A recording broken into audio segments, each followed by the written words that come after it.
के इस वक्त हमारे साथ जुड़ चुके हैं राजीव तुले, आरएसएस के जानकार इस वक्त हमारे साथ जुड़ चुके हैं। थोड़ी देर में आशुतोष राजनीतिक विश्लेषक के तौर पर हमारे साथ जुड़ने वाले हैं। सबसे पहले सुधांशु त्रिवेदी जी, आपसे मेरा सवाल, ये मुलाकात किन किन मायनों में यहाँ बैठती हुई नजर आती, क्योंकि कई तरीके के सवाल हैं। ये कहा जा रहा है रिश्ता सुधारने की कोशिश है, ये कहा जा रहा है 29 की तैयारियों की कोशिश है, ये कहा जा रहा है कि बीजेपी अध्यक्ष कौन होगा उसकी तैयारी है। तो अब दखल जो है वो बढ़ रहा है, सीधे विपक्ष आरोप लगा रहा है आरएसएस का। अर्पिता जी, सर्वप्रथम तो मैं आपको, हमारे सारे साथी पैनलिस्टों को और पूरे देश को इस नव वर्ष की बधाई देता हूं। जो नव वर्ष 2082 विक्रम संवत नहीं है, यह ब्रह्म संवत 1,96,85,03,124 और युधिष्ठिर संवत 5,128 और विक्रम संवत 2082 है।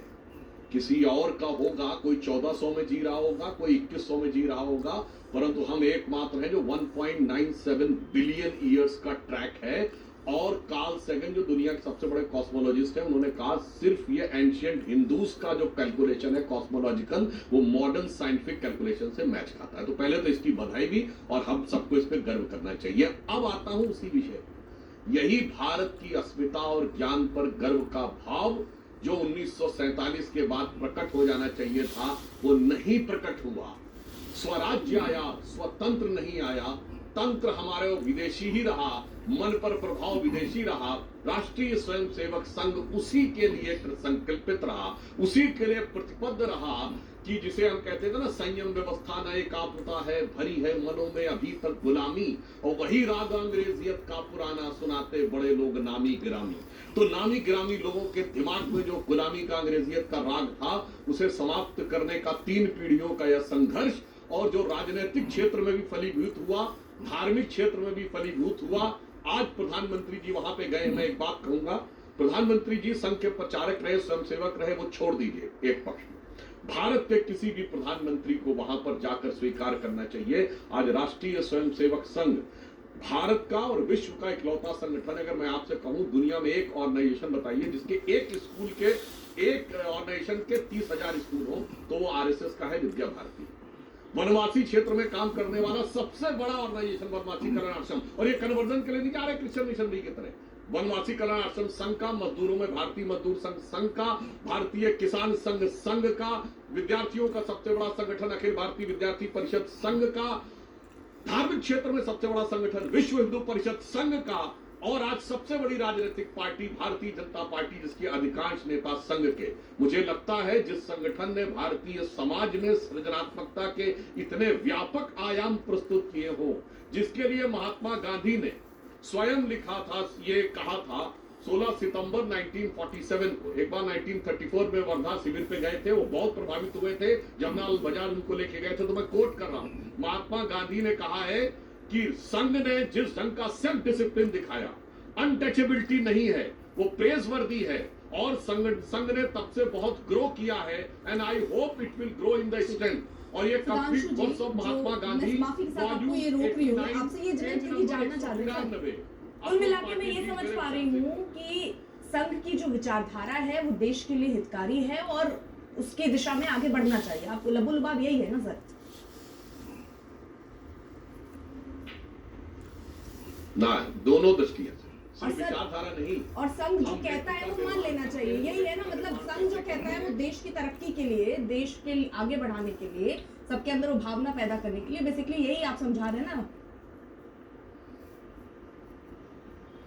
हाँ, और यही बात गांधी जी ने कही थी, यही नेहरू ने मानी थी 26 जनवरी 1963 को, यही इंदिरा गांधी ने एक्सेप्ट की थी, यही लाल बहादुर शास्त्री ने 1965 में माना। ठीक सर। पर ये जब से सोनिया गांधी, राहुल गांधी का दौर आया, तब से समस्या हो गई। प्रणब मुखर्जी भी 2018 में संघ करने लगे। ठीक सर, जब आप ये कहते हैं कि हर बात मान लेनी चाहिए, सब बात वो ठीक कहते हैं, तो मैं जरा कोट करना चाहती हूँ। 2024 में भागवत का बयान है, वो कहते हैं राम मंदिर निर्माण के बाद कुछ लोगों को लगता है कि वो नई जगहों पर इसी तरह के मुद्दे उठाकर हिंदुओं के नेता बन सकते हैं, ये स्वीकार्य नहीं है। पहली चीज।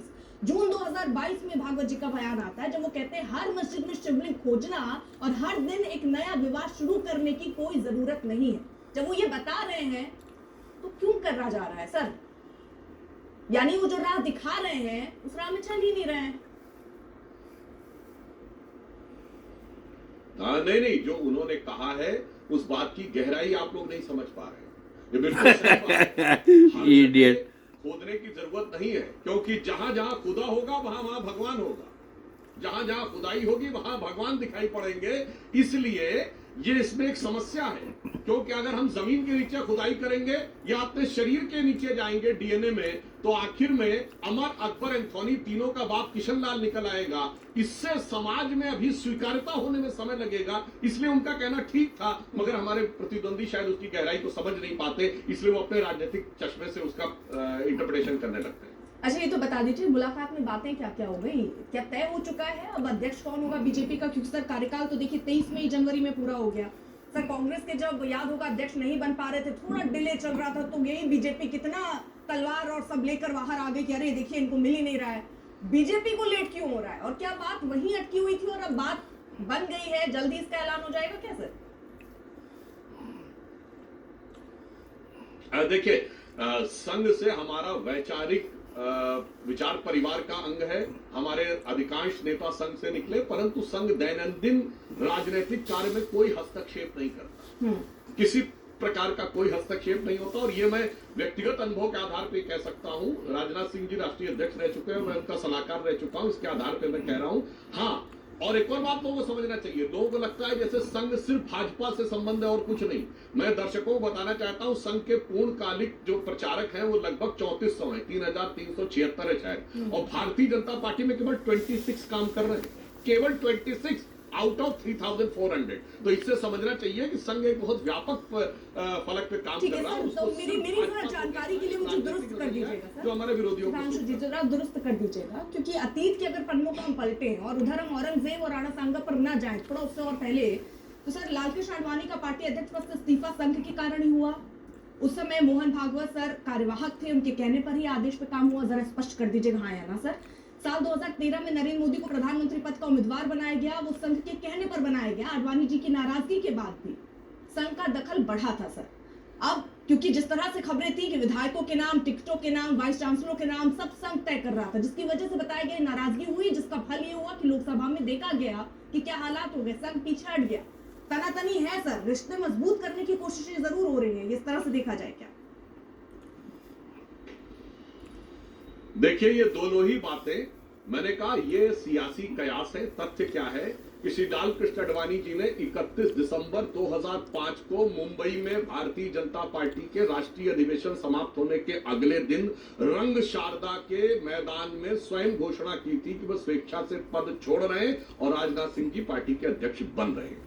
अब जहां तक नरेंद्र मोदी जी के प्रधानमंत्री के कैंडिडेट बनने की बात है, तो मई 2013 में गोवा में वो कैंपेन कमेटी के चेयरमैन बने और 13 सितंबर 2013 शाम 6:30 बजे हमारे पार्लियामेंट्री बोर्ड के सभी सदस्यों के उपस्थिति में, आडवाणी जी नहीं थे उसमें, बाकी सभी सदस्यों की उपस्थिति में सर्वसम्मत से तत्कालीन अध्यक्ष राजनाथ जी ने घोषणा की थी। तो ये दोनों तो मैंने डेट और प्लेस के साथ बोल दिया है। अब बाकी जिसको जो कयास लगाना वो लगाता रहे, उसके लिए कोई क्या था। ठीक है सर, एक छोटा सा और सवाल इसमें मैं जोड़ देती हूँ, क्योंकि विपक्ष सवाल पूछ रहा है कि क्या दिल्ली की सत्ता का कंट्रोल नागपुर है? हाँ, बहुत अच्छा सवाल है अर्पिता जी। देखिए, हमारे विपक्षी कितने मजेदार हमारे ऊपर आरोप लगाते हैं। एक तरफ कहते हैं कि रिमोट कंट्रोल नागपुर से चलता है, दूसरी तरफ कहते हैं कि मोदी जी तानाशाही कर रहे हैं। मेरे भाई, पहले अपना एक आरोप तय तो कर लो। यदि आप ये कह रहे हो कि कोई व्यक्ति तानाशाही कर रहा है, तो वो रिमोट से कैसे चल रहा है, और रिमोट से चल रहा है तो तानाशाही कैसे? मतलब कभी भी कुछ भी अपना जैसा लगा वैसा अपना आरोप लगा के चलते बने। तो मैं कहना चाहूंगा, मेरे विपक्षी पहले तय कर ले कि उनका पहला वाला आरोप वो लगाना चाहते हैं, दूसरा वाला, क्योंकि दोनों एक साथ संभव ही नहीं है। जिसे दर्शन शास्त्र की भाषा में कहते हैं उभय पाशात्मक द्वंद्व, यानी डायलेक्टिक कॉन्फ्लिक्ट में खुद फंसते हुए नजर आ रहे हैं। अतुल पाटिल जी तय नहीं कर पाए हैं क्या कि तानाशाह है या कंट्रोल नागपुर में है? क्योंकि वो कह रहे हैं दोनों चीज साफ तो हो नहीं सकती। अच्छा अर्पिता जी, इसमें तय करने की जरूरत ही नहीं है। दुनिया जानती है, कोई कितना भी छुपा ले, एक चेहरे पे लगा लेते हैं कई चेहरे लोग, इससे कोई सच्चाई छुपती नहीं है। और कागज के फूलों को वो महक जो है असली फूल की वो आती नहीं। अभी संघ की इन्होंने तारीफ कर हमारा अध्यक्ष चुन लिया और जिसके ऊपर परिवारवाद का आरोप करते हैं ऐसे 100 परिवार इनके यहाँ पड़े हैं। इन्होंने कहा बेचारे संघ हम देखते हैं 2-2 महीने का यहाँ ओटीसी कैंप होता है तो बेचारे संघ वाले 22 लोग ही है, वहाँ तो कांग्रेस वाली है 2000 ईडी इनकम टैक्स में कांग्रेस वाले ही जो कहे हैं उनके नीचे काम कर रहे बेचारे। सुधांशु जी इतने होशियार है ना, प्रधानमंत्री बनाया उनको ना मंत्री बना रहे। सुधांशु जी इतने होशियार है, काफी तर्क वितर्क करते हैं। ठीक है लेकिन आनंद दुबे जी, ठीक है आनंद दुबे जी, लोग जा जाके वहाँ पे मंत्री आनंद दुबे जी, अगर बात ये कौन ठीक नहीं, राजनीति में तो जिस रास्ते से आपको जीत का रास्ता नजर आए वहां पर जो भी मिलता है उसको साथ रख लिया जाता है। आप कैसे इससे इनकार करेंगे? इंडिया गठबंधन पूरा उसी तरीके से बना है।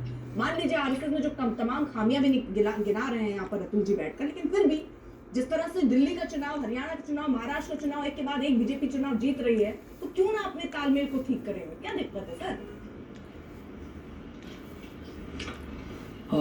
अर्पिता जी नमस्ते। सबसे पहले आपको और सभी देशवासियों को नव वर्ष की हार्दिक शुभकामना, चैत्री नवरात्रि की शुभकामना और गुड़ी पाड़वा की शुभकामना। देखिए अर्पिता जी, ऐसा है कि राष्ट्रीय स्वयंसेवक संघ 27 सितंबर 2025 में अपने 100 साल पूरे करेगी। बहुत अच्छी बात है।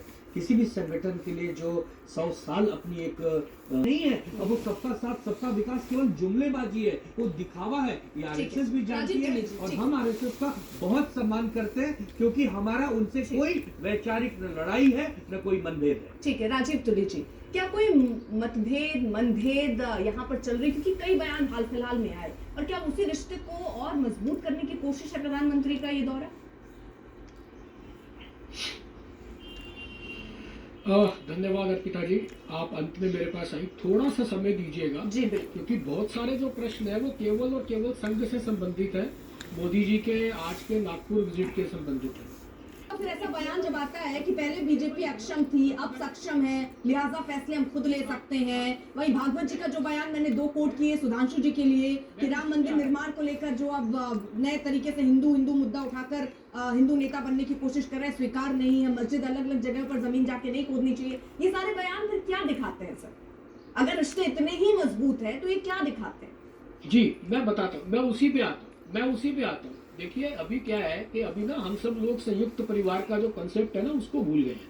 संयुक्त उनका वहाँ पर भाषण हुआ है, इसको लेकर भी सवाल है ना, अगर आप इतने ही अच्छे रिश्ते बता रहे हैं, इतना समय क्यों लग गया?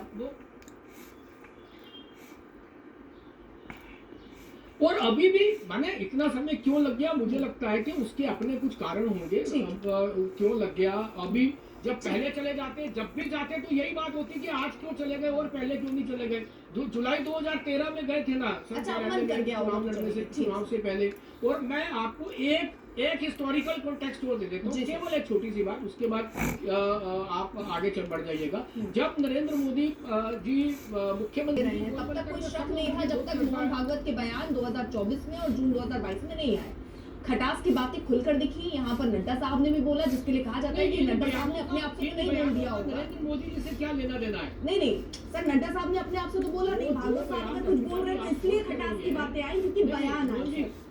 उससे पहले रिश्ते अच्छे थे, ये सबको जानकारी थी, लेकिन सर दिखी नाराजगियां दिखी। खैर लोकसभा में असर भी दिखा सर।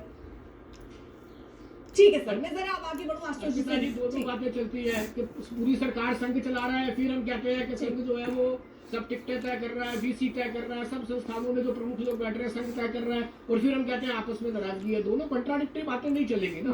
दोनों में दखल ज्यादा बढ़ गया इसलिए नाराजगी बढ़ गई, इसलिए तकरार, दखल बढ़ गया इसलिए तकरार बढ़ गई। ऐसा है, जब संगठन बड़ा होता है, परिवार बड़ा होता है, तो आपस में मतभेद हो सकते हैं, मनभेद नहीं होते हमारे। ठीक है, मतभेदों को मतभेद सुलझाने के लिए आपस में बैठ के चर्चा करते हैं, बात करते हैं, मतभेद सुलझा लेते हैं। ठीक है सर। आशुतोष जी, क्या वाकई संघ के बिना बीजेपी की कामयाबी नामुमकिन? अर्पिता जी, सबसे पहले तो मैं आप जो भी हिमांशु जी ने थोड़ी देर पहले गांधी के संदर्भ में बात की, मैं उसको थोड़ा कंप्लीट कर देता हूँ क्योंकि उन्होंने अर्ध सत्य कहा है। 12 सितंबर 1947 को गोलवलकर और गांधी जी की मीटिंग होती है और उस वक्त दिल्ली के अंदर दंगे हो रहे होते हैं और दंगों के आरोप आरएसएस के ऊपर लगे थे। इस मीटिंग में गोलवलकर जी को गांधी जी कहते हैं कि आपके जो संगठन है इस पे खून के धब्बे लगे हुए हैं, इसलिए कृपया करके आप पब्लिक स्टेटमेंट दीजिए और ये कहिए कि हमारा इससे कोई लेना देना नहीं है। गांधी जी के इंसिस्टेंस के बावजूद भी गोलवलकर इस तरीके का कोई जवाब नहीं देते। उसके बाद जब मीटिंग खत्म हो जाती है तो उस मीटिंग खत्म हो जाने के बाद प्यारे लाल जी जो उनके साथी थे उन्होंने उसको बाकायदा डॉक्यूमेंट किया, भारत सरकार की तरफ से पब्लिकेशन में ये उद्धृत भी है। उनके एक साथी ने उनसे कहा कि देखिए आरएसएस कितना अच्छा संगठन है, वहां रिफ्यूजी कैंप में लोगों ने कितना अनुशासन दिखाया, कितना साहस का परिचय दिया, कितना संकल्प का परिचय दिया और उसकी सराहना की जानी चाहिए। जब ये बात आरएसएस के बारे में कही गई उनके साथियों ने तो गांधी जी ने बहुत जो स्टेटमेंट दिया है वो सबको गौर करना चाहिए। गांधी जी के स्टेटमेंट है फादर ऑफ द नेशन। उन्होंने कहा do not forget even so had Hitler's Nazis and fascist under Mussolini. ये गांधी जी ने कहा कि अनुशासन साहस की जो बात करते हैं यहां तक कि हिटलर की नाजी और मुसोलिनी के फासिस्ट भी इसी तरीके से करते हैं।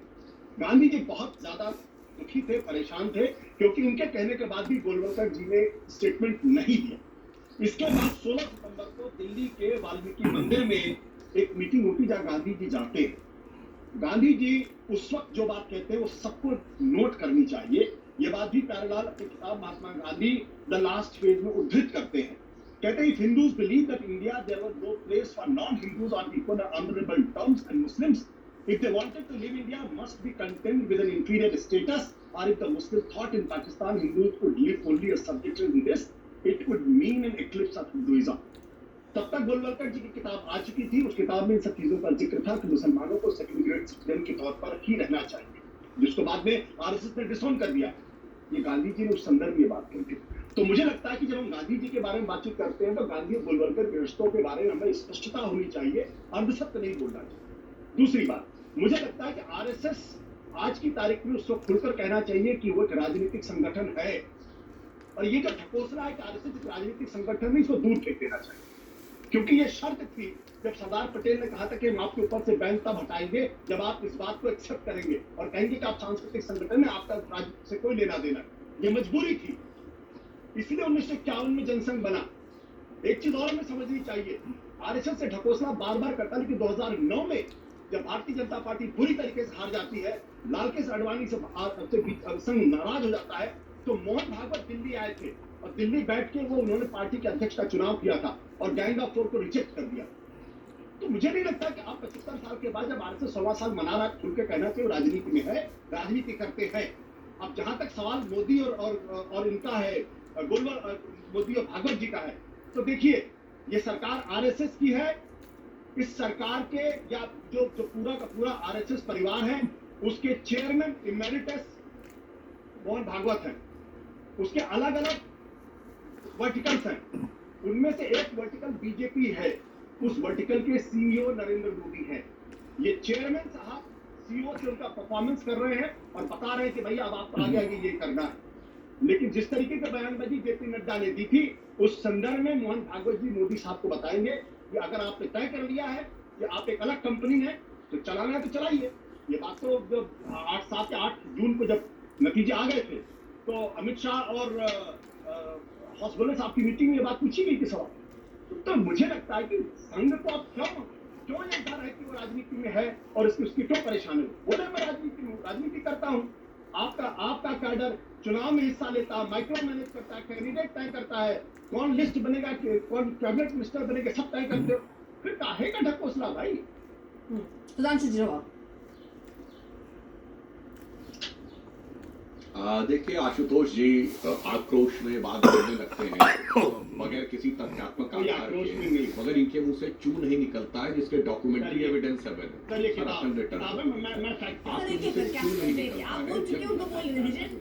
अरे मैं किताबें मैं भी बहुत सारी कोट कर रहा हूँ, मैं आपके में नहीं बोला, मेरे वाक्य पूरा होने दीजिए, उसके बाद आशुतोष जी आप स्वयं सोचेंगे कि आपको क्या बोलना चाहिए।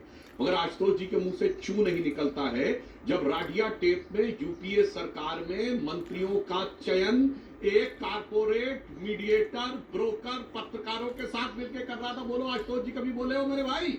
ये तो फैक्चुअल है, रिकॉर्डेड है। What is the relevance of that with this ये तय करते हैं, idiot? ये मंत्री बनाते हैं, उसमें देखिए क्या बढ़िया God damn idiot. बोला है, मगर जो सामने दिखता है उसमें कोई नहीं बोलता है।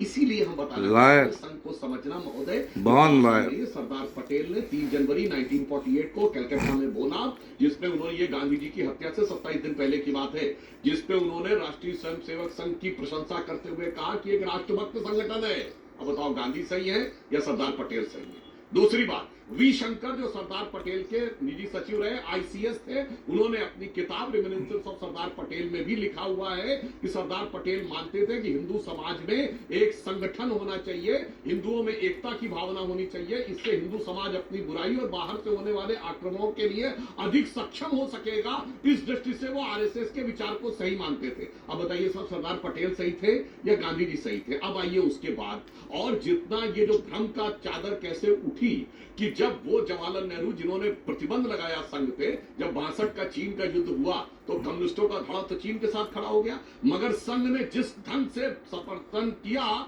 उसकी नेहरू ने सिर्फ प्रशंसा नहीं की। 26 जनवरी 1963 को संघ को बुलाया 26 जनवरी की परेड में, किसने? उस नेहरू ने जिसने प्रतिबंध लगाया था।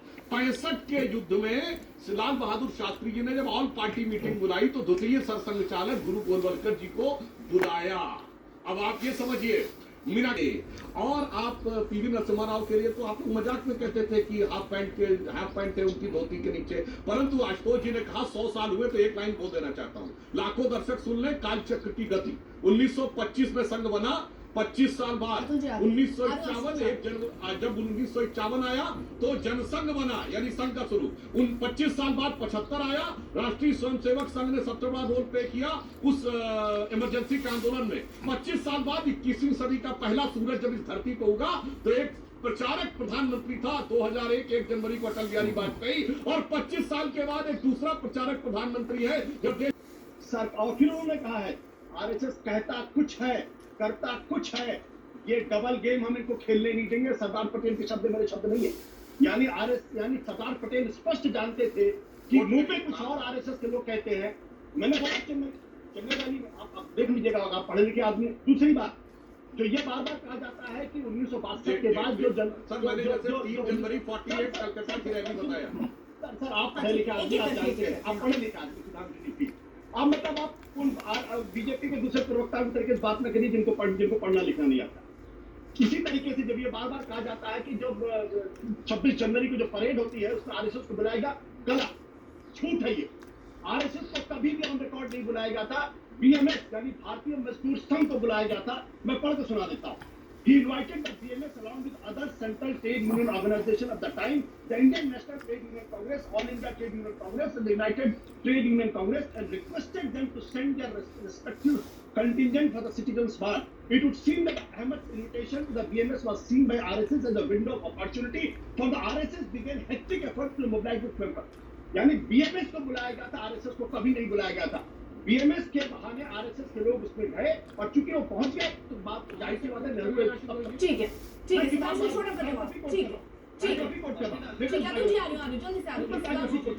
ठीक है सुधांशु ठीक अतुल जी आ रही हूँ।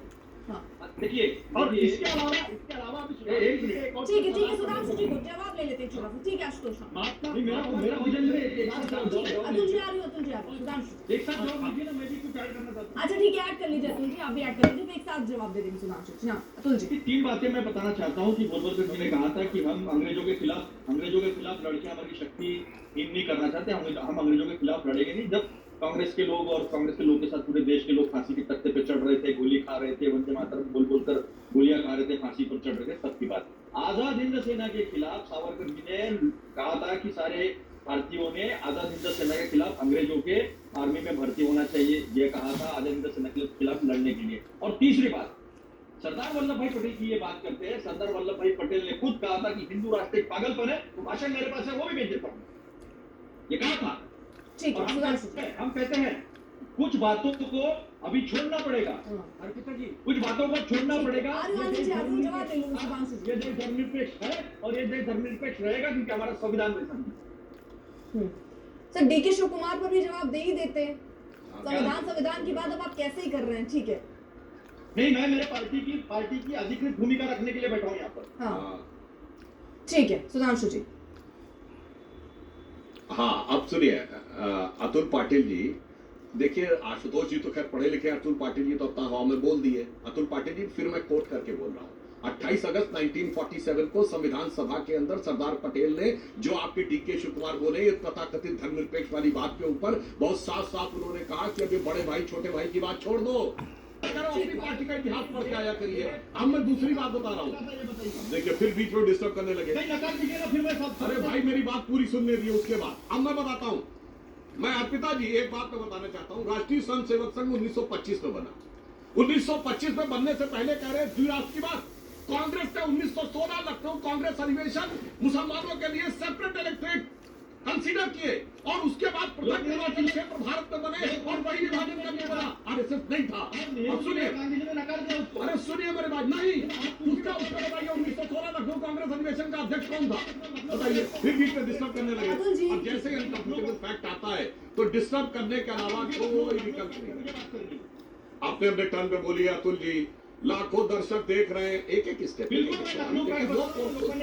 उसके बाद इनकी मुस्लिम परस्ती यहाँ गई। मेरे भाई उसके अध्यक्षता लोकमान्य तिलक ने नहीं की थी, अंबिका चरण मजूमदार ने की थी। लाखों दर्शक जाके देख रहे हैं, कोई जाके चेक कर ले। इसलिए आज शायद मत बोलिए। अब आइए अगली बात।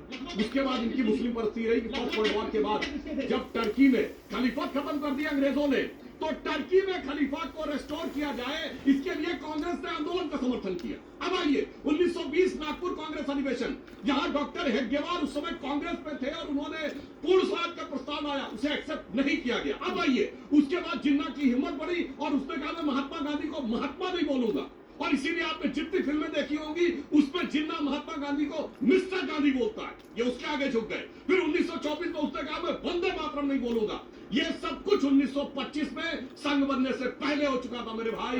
यही कदमों में झुकते झुकते झुकते झुकते और आज भी झुकते झुकते डीके शिव कुमार तक चल रहे हैं। 100 साल में संघ कहां से कहां पहुंचा और कांग्रेस कहां से कहां झुकते झुकते पहुंच रही है। अब ये झुकता हुआ देश नहीं, ये उठता और उभरते हुए देश के साथ खड़े होने वाला है। ठीक है अतुल जी, हाँ बराबर है। तो उभरता हुआ और बहुत देश में डंका बज रहा है। अपने पैरों में संकल और हाथों में हथकड़ी लाते हुए देखा है। पूनम में छोटा रात अपना जहाज लेके लोगों को सम्मान मिला है। उठता हुआ हमने देखा चाइना चिंताओं में क्या कर रहा है। पूरी स्ट्रेटेजिक पोजीशंस ले लिया, हनुमान टोटा से लेकर पूरे चारों तरफ से स्ट्रिंग ऑफ पर्ल से हमें घेरा है। तो वो पता है पूरे देश को। अब मैं इनको बताता हूँ, 1916 में ना गांधी थे ना नेहरू थे, लोकमान्य तिलक जी थे, एनी बेसेंट थे, मुजुमदार थे और जिन्ना थे। ये अधिवेशन साथ में हुआ था जिसमें दिया था दो तिहाई। बराबर कह रहे हैं सुधांशु जी, लेकिन वो सारी चीजें जो है 1920 आते आते नेहरू जी ने और गांधी जी ने, स्पेशली तब गांधी जी ज्यादा पावरफुल थे, तो गांधी जी ने वो सारी चीजें जो हटा दी थी। नहीं ऐसा नहीं होगा, नहीं हो पता होगा। तो एक बार पार्लियामेंटो पैक्ट से लेकर केम्सफोर्ड का पैक्ट और उसके बाद स्वराज पार्टी बनी थी, वो नहीं बिल्कुल गलत। आप बोलकर आप मान लेंगे ऐसा नहीं होगा। इसीलिए लोकमान्य तिलक को आप ऑन नहीं करते, दूर दूर भागते हो और फिर लोकमान्य तिलक जी के यहाँ जाकर। ठीक है अतुल जी, आशुतोष जी भी कुछ कहना चाह रहे हैं, समय खुद की कम है, जल्दी जल्दी आनंद दुबे और पहले आशुतोष जी, तो उसके बाद आनंद दुबे आ रहे हैं। खाना खाने की जिम्मेदारी ठीक, आनंद दुबे आ रहे हैं। आशुतोष जी, हाँ ठीक है अतुल जी प्लीज। हाँ ठीक है, रखा नहीं था।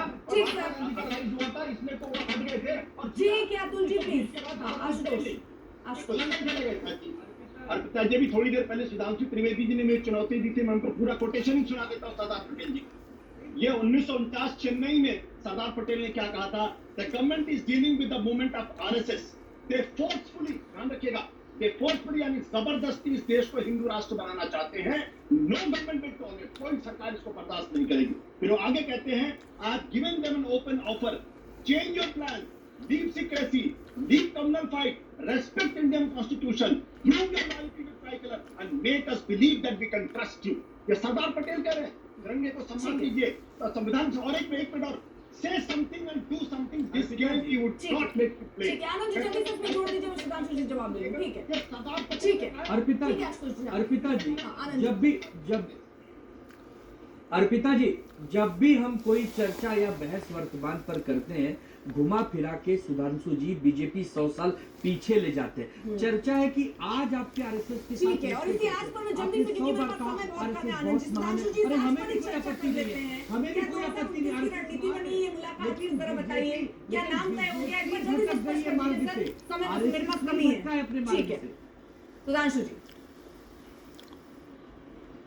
मैं कहूंगा सारे दर्शकों से चेक कर लीजिए, आशुतोष जी को इस ढंग से मिसकोट नहीं करना चाहिए। ये 49 का कोट कर रहे हैं और संविधान बना 26 जनवरी 1950 को लागू हुआ और ये कह रहे हैं 49 में कहा गया कि कॉन्स्टिट्यूशन में बिलीव करो, जबकि संविधान बन के ही 26 नवंबर 1949 में तैयार हुआ। अरे भाई ऐसे मत बोला करिए, सारे दर्शकों को पता है कि 26 जनवरी 50 को संविधान लागू हुआ और आप 49 में कह रहे हैं कि संविधान को मानना चाहिए। इसलिए पूरे दर्शकों के सामने एक्सपोज हो जाता है। पहुंच गया, सबको समझ में आ गया। अरे तो मैं पढ़े वही तो मैं कह रहा हूँ, 26 जनवरी 50 से पहले संविधान आप कैसे हुआ? मेरे को नहीं लिखे। बीजेपी का अध्यक्ष कौन होगा, राष्ट्रीय अध्यक्ष तय हो चुका है, 2029 की रणनीति तय हो गई। इस पूरे एक निचोड़ जरा देख लें, ये सब पर चर्चा हुई है, सब बातें तय हो गई और जो साथ लेने की बात थी, पहले ऑल इज नॉट वेल को ऑल इज वेल कर दिया गया है क्या? देखिए, हमारे और संघ के रिश्ते एक अलग प्रकार के हैं जो वैचारिक प्रेरणा से हैं, दैनंदिन कार्य के नहीं है। अर्पिता जी तो अपने और भाजपा और संघ के रिश्तों को एक पंक्ति में कह देना चाहता हूं, ये हमारे साथ। ठीक है, समय इतने की इजाजत देता है। बहुत बहुत शुक्रिया बहरहाल आप सभी का हमारे साथ जुड़ने के लिए। वक्त एक ब्रेक का है, आप देखते रहिए।